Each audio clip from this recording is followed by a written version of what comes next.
नमस्कार, HBC news के इस खास बुलेटिन में आप सभी का स्वागत है और मैं हूं शिखर चौधरी।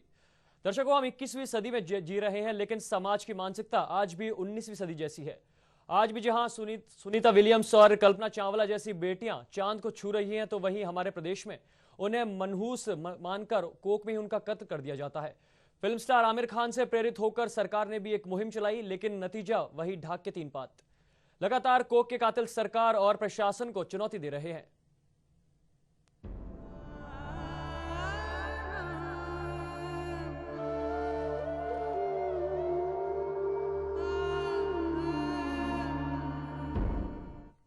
सरकार ने भी बेटी बचाने की मुहिम चला रखी है, लेकिन रूढ़िवादी मानसिकता वाले समाज में आज भी बेटियों को कोक में ही कत्ल कर दिया जाता है। मानवता को शर्मसार करने वाली करतूत आज नागौर में भी देखने को मिली, जहां वन विभाग क्षेत्र से 3 कन्या भ्रूण हत्या एक साथ मिले। हालांकि पुलिस ने मामला दर्ज करके जांच शुरू कर दी है, लेकिन अब भी सवाल ये बरकरार है कि कब तक थम पाएगा ये कोक में कत्ल का सिलसिला, और क्या ऐसे कातिलों को भी हत्या के बराबर सजा मिल पाएगी। पेश है एक रिपोर्ट। एक माँ 9 माह तक कोख में बच्ची को पालती है और फिर उसे फेंक आती है। पता नहीं वो माँ कैसी होती होगी और कहाँ चली जाती होगी उसकी ममता, और वो बाप कैसा होता होगा जो कन्या भ्रूण हत्या के लिए अपनी पत्नी को मजबूर करता होगा।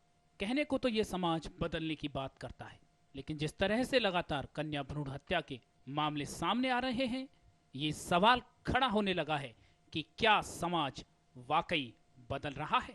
फिल्म अभिनेता आमिर खान ने कन्या भ्रूण हत्या के खिलाफ एक मुहिम चलाई और लगने लगा कि शायद ये समाज बदल रहा है, लेकिन हकीकत ये है कि ये समाज नहीं बदल रहा है। कन्या भ्रूण हत्या के मामले लगातार सामने आ रहे हैं। नागौर में एक साथ 3 कन्या भ्रूण मिले हैं और इस घटना ने एक बार फिर से मानवता को शर्मसार कर दिया है। 3 भ्रूणों में से 2 तो तकरीबन 7 माह आयु के हैं और एक कम उम्र का है। आशंका जाहिर की जा रही है कि ये भ्रूण किसी निजी चिकित्सालय में किए गए गर्भपात के बाद फिकवाए गए हैं। कुछ दिन पहले राजधानी के जगतपुरा रेलवे स्टेशन पर एक नवजात बच्ची मिली थी। बच्ची को राजधानी के जेके लॉन अस्पताल में भर्ती करवाया गया था, जहां डॉक्टर्स के गंभीर प्रयासों के बाद भी उसने दम तोड़ दिया था। करीब 7 माह की इस बच्ची के शरीर के आंतरिक अंगों के पूरी तरह विकसित न होने के कारण इसे बचाया नहीं जा सका था। लड़कियों को लेकर समाज की मानसिकता कितनी घृणित है, इसकी एक वानगी कुछ दिन पहले देखने को मिली, जब देर रात राजधानी के एसएमएस जनाना अस्पताल में युवक और युवती एक दिन की नवजात को पालन घर में छोड़कर चले गए। बाद में इस बच्ची को अनन्या नाम दिया गया। सरकार जोर शोर से बेटी बचाओ अभियान को लेकर दानदाताओं के सहयोग से योजनाएं चलाकर बेटी को बचाने का संदेश दे रही है, लेकिन इसके बावजूद भी आए दिन कन्या भ्रूण मिलता है। कहीं जीवित बच्ची को मरने के लिए फेंक दिया जाता है, तो कहीं मृत भ्रूण फेंक दिए जाते हैं। ऐसा ही उदाहरण कुछ दिन पहले पाली के औद्योगिक थाना क्षेत्र के करणी सिंह की चाली के पास देखने को मिला। एक निर्दयी मां ने एक दिन की बच्ची को पॉलीथीन में बांधकर मरने के लिए नहर में फेंक दिया। जिस तरह से लगातार कन्या भ्रूण सामने आ रहे हैं, उससे समाज का एक क्रूर चेहरा सामने आ रहा है। एक ऐसा समाज जहां लड़की को या तो कोख में मारा जा रहा है या सड़क पर फेंका जा रहा है। लेकिन सवाल यही है कि आखिर बेटी को कत्ल क्यों किया जा रहा है। सत्यमेव जयते जैसे शो के बाद भी आखिर ये समाज क्यों नहीं जागता है। सवाल यह भी है कि आखिर इसका जिम्मेदार कौन है, और सवाल यह भी है कि आखिर ये समाज बदलेगा कैसे।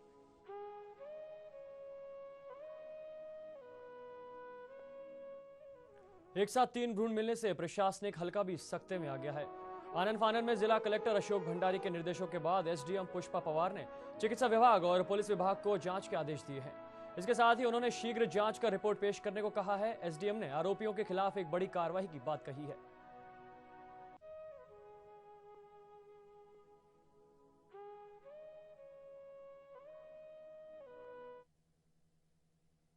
नागौर शहर में जो नया हॉस्पिटल बन रहा है, वहाँ पास में 3 भ्रूण मिले हैं, कन्याओं के हैं।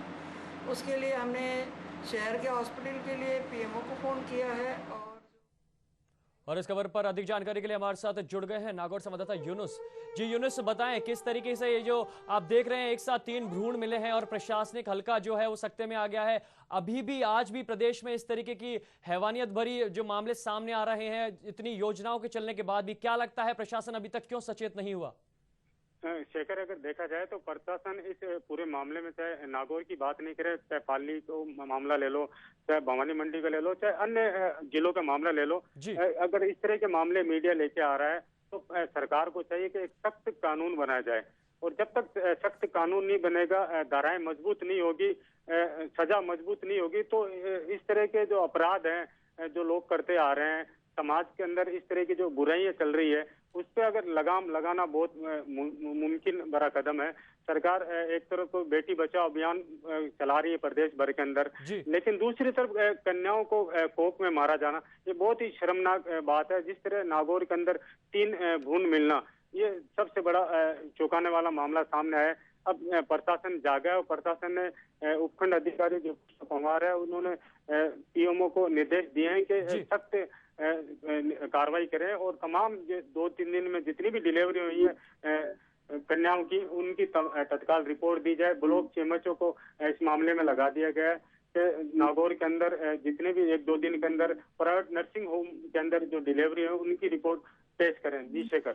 यूनुस, प्रदेश में देखा जा रहा है आए दिन इस तरीके की घटनाएं सामने आ रही हैं और जैसा कि आज नागौर में ये 3 भ्रूण मिले हैं, ये अपने आप में एक छोटा मामला नहीं है, बहुत बड़ा मामला है। क्या लगता है प्रशासन किसी बड़े हादसे के बाद ही जागता है? उनको पहले से किसी तरह की तैयारियां या पुख्ता इंतजामात करने चाहिए थे? प्रशासन को जगाया तो हमने जगाया। प्रशासन सीएमएचओ को जब हमने बात की कि साहब 3 कन्याएं का भ्रूण मिले हैं, आपके पास क्या जानकारी है, तो सीधा सा जवाब देते हैं मुझे जानकारी नहीं है, मैं मीटिंग में हूँ। यानी आप अंदाजा लगा सकते हैं शेखर कि प्रशासन किस तरह काम कर रहा है बेटी बचाओ अभियान को लेकर। उपखंड अधिकारी को जब हमने पूछा, उनको मामले का पता नहीं, जिला कलेक्टर को मामले का पता नहीं। तो कहीं ना कहीं पुलिस जरूर काम कर रही है, लेकिन पुलिस की जो इन्वेस्टिगेशन जांच है वो कहीं ना कहीं मामला दर्ज होता है, पोस्टमार्टम होता है और उसके बाद फाइल दब जाती है। तो पुलिस भी आगे नहीं बढ़ पाती है कि आखिर ये जो कन्याओं की जो हत्या हो रही है कोख के अंदर, वो आखिर दोषी कौन है, वो अस्पताल कौन है, उन तक पुलिस नहीं पहुंच रही है। तो कहीं ना कहीं पुलिस पे भी प्रेशर रहता है, आखिर वो इन्वेस्टिगेशन सही मायने में क्यों नहीं कर पाती। जिला प्रशासन की अगर बात करें तो सिर्फ एक कागजी खाना पूर्ति बन के रह जाती है कि बेटी बचाओ अभियान को लेकर। तो जिस तरह से ये मामला सामने आया, तो कहीं ना कहीं प्रशासन को अब कदम उठाना पड़ेगा, सरकार को कदम उठाना पड़ेगा, तब जाके हम अपनी बेटियों को बचा सकेंगे। जो कोख में जिस तरह से दम तोड़ने की जो घटनाएं आई है, 3 भ्रूण मिलने की जो बात सामने आई, उस पर जब तक सख्त कानून नहीं बनेगा, सख्त प्रशासन कार्रवाई नहीं करेगा पूरे प्रदेश में, तब तक इस तरह ही मामले सामने आते रहेंगे। जी शेखर। यूनुस, अभी फिलहाल क्या कार्रवाई चल रही है प्रशासन की ओर से, जिस तरीके से अब ये सख्ते में आया है, एकदम हरकत में आया है इस घटना के बाद, जैसे मीडिया ने इस पर दबाव बनाया, इस खबर को उठाया है, तो अभी क्या फिलहाल कार्रवाई चल रही है? प्रशासन ने पूरे मामले की रिपोर्ट मांग ली गई है और देखा जाए तो पुलिस अपना काम कर रही है। पुलिस ने मामला दर्ज कर लिया अज्ञात लोगों के खिलाफ। पुलिस को अब जांच का दायरा बढ़ाना पड़ेगा। जब तक पुलिस अपनी जांच फाइलों में दब के करने वाली बात होगी तो पुलिस आगे नहीं बढ़ पाएगी। पुलिस को चाहिए कि उस अस्पताल तक पहुंचे, उस महिला तक पहुंचे कि जिन्होंने करतूत को वहां तक फेंका है। जी तो यूनुस, क्या की जांच फाइलों में रह जाएगी। यूनुस, क्या लगता है प्रशासन के साथ साथ कहीं ना कहीं एक आम जन को भी जागरूक होने की जरूरत है, क्योंकि लड़कियों ने सदा ही देश का भविष्य जो है वो आगे ले गई हैं, देश का नाम वो रोशन किया है, और आज भी कुछ लोग ऐसे हैं जो पुरानी मानसिकता के ऊपर जी रहे हैं और कन्या भ्रूण हत्या जैसे मामले सामने आ रहे हैं।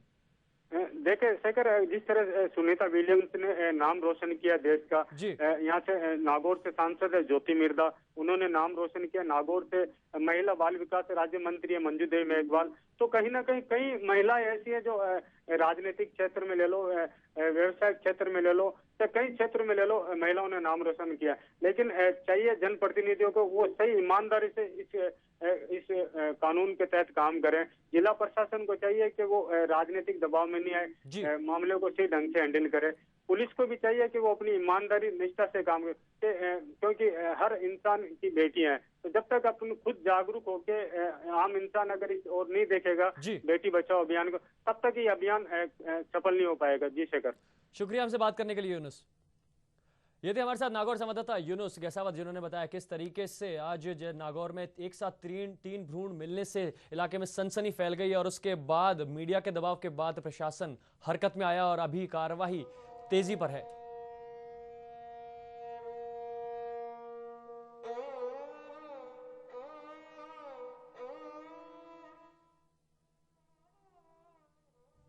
और इस खबर पर लगातार बने रहेंगे, लेकिन पहले लेंगे एक छोटा सा ब्रेक।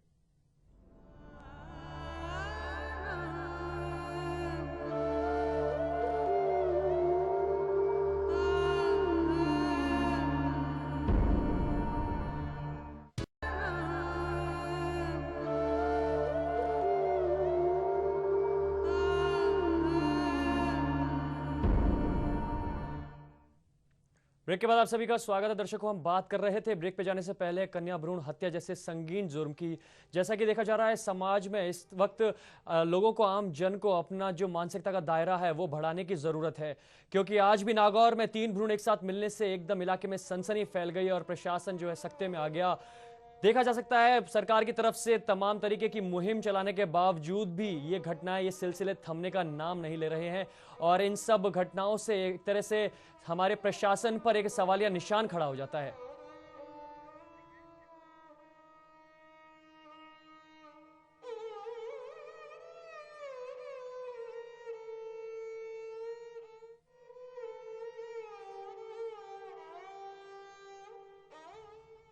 और इस मुद्दे पर हमारे साथ जुड़ गए हैं जयपुर से आम जन नरपत सिंह जी। जी नरपत सिंह जी, क्या लगता है आपको कन्या भ्रूण हत्या जैसे मामले में क्या सोच है आपकी प्रशासन द्वारा चलाई जा रही मुहिम के बाद भी?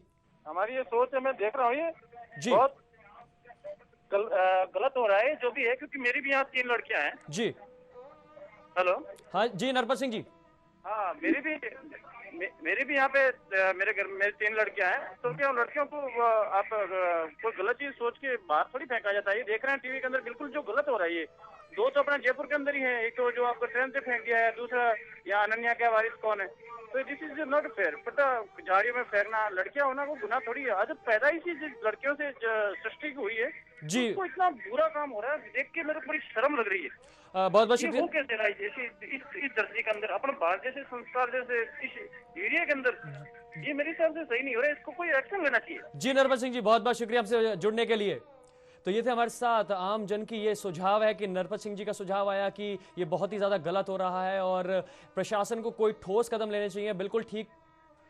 और आपको बता देते हैं पाली से श्याम हमारे साथ जुड़ चुके हैं, हमारे संवाददाता। जी श्याम, प्रशासन अभी तक क्यों नहीं जाग पाया है? इतने सिलसिले लगातार आए दिन की खबरें आ रही हैं कन्या भ्रूण हत्या को लेकर। जी, अपने ये पाली में तीसरा मामला है जहाँ जी। पर ये मामला ऐसा सामने आया कि जहाँ पे बेटी को जन्म के बाद भी 1 दिन की मासूम को मरने के लिए फेंक दिया गया है। जैसा कि पाली में कल अपने ऐसा ही मामला हुआ था जहाँ पे एक बच्ची को, 1 दिन की नवजात शिशु को, बालिका को नहर के पास पॉलीथीन की थैली में बंद करके उससे मरने के लिए फेंक दिया गया था। जी जहाँ पर पुलिस को किसी मुखबिर के द्वारा सूचना मिली कि एक बालिका को नहर में फेंक दिया गया और उसकी रोने की सूचना मिली, जिस पर पुलिस ने कार्रवाई करते हुए उसे बांगड़ अस्पताल में भर्ती कराया गया था। जी श्याम, क्या लगता है इतनी योजनाएं और मुहिम चलाने के बावजूद भी रिजल्ट अभी तक 0 है? क्या लगता है आपको, क्या कारण रहे हैं? जी, पाली में ऐसे ही बेटी बचाओ को लेकर कई मुहिम शुरू की गई थी। सनीधाम आलावास ट्रस्ट की और दाती मदन राजस्थानी की तरफ से जी ये शुरू की गई थी कि अगर 2 बेटी पे सुमंगला योजना शुरू की गई कि जिसमें 2 बेटी होने पर उसको 15,000 की FD कराई जाएगी, जी जो बच्ची के शादी या उसके में काम ली जा सकती है। लेकिन उसके बावजूद भी ऐसी कई घटनाएं हो रही है जहाँ पे बेटी के जन्म के बाद फेंक दिया जाता है या भ्रूण को लेकर भ्रूण फेंक दिया जाता है। लेकिन उसके बावजूद भी ये ऐसी घटनाएं नहीं रुक पा रही है जहाँ पे बेटी को बचाए जाने का। श्याम, क्या लगता है प्रशासन की तरफ से कार्रवाई हुई थी जिसमें सोनोग्राफी सेंटर्स पर भी औचक निरीक्षण किया गया था, कई को बैन भी किया गया था, फिर भी महज एक तरीके से खाना पूर्ति कह सकते हैं उसको, अभी भी ये घटनाएं जो है ये रुकने का नाम नहीं ले रही हैं? जी, कई बार प्रशासन ने ये सोनोग्राफी सेंटरों पर आकस्मिक छापा मार के कार्रवाई की गई, लेकिन उसके बावजूद भी अभी तक ऐसी घटनाओं पर रोक नहीं लग रही है।